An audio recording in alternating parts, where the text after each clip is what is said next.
I spent 3 years as a marketing manager on Mortein, and my mandate was that we had a competitor. I'm not going to name them, but we did not like them at all, and we wanted to grow our business so fast that they were forced to sell to us.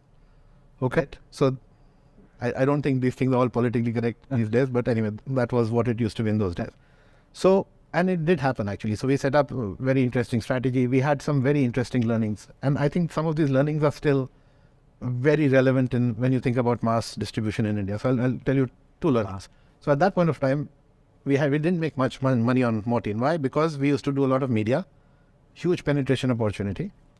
We used to do a lot of promotion, highly competitive, and at the same time, trade was starting to become important. So you had to spend a lot on trade. So the margins on the business was zero. So it was very difficult.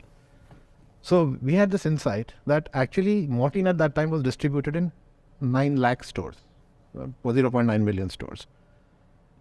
1.4 million stores.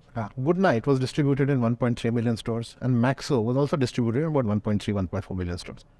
But when you look at the Solus distribution, how many stores only Mortein is distributed in? It was no other coil. Why? Because the total category may have been in 4 million stores. Correct. Right?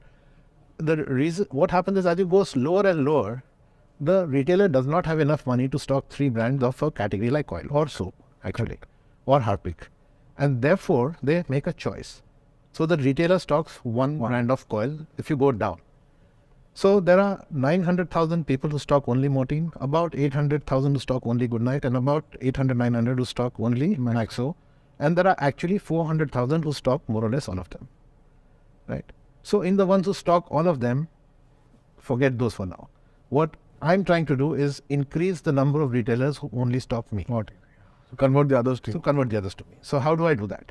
So actually my direct distribution as a company is only 500,000 outlets, but the category is in 1.4 million. So the only way I can influence those people is through wholesale.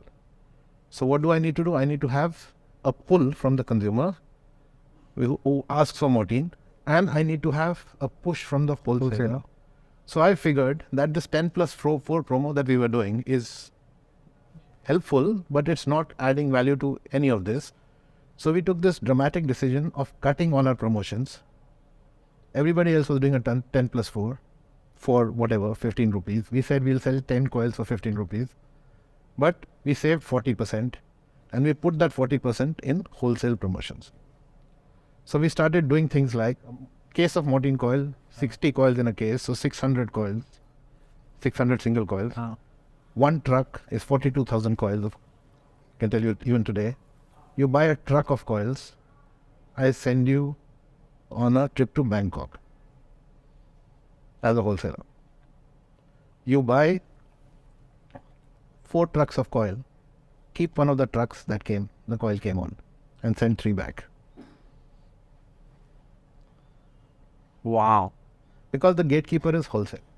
So we spent a lot of money on media, and media deep rural to get the pull so that the brand name was there and the brand was acceptable, and then we pushed like hell through wholesale, which was completely counterintuitive because every good FMCG person will tell you you should do the right thing, do the retail distribution.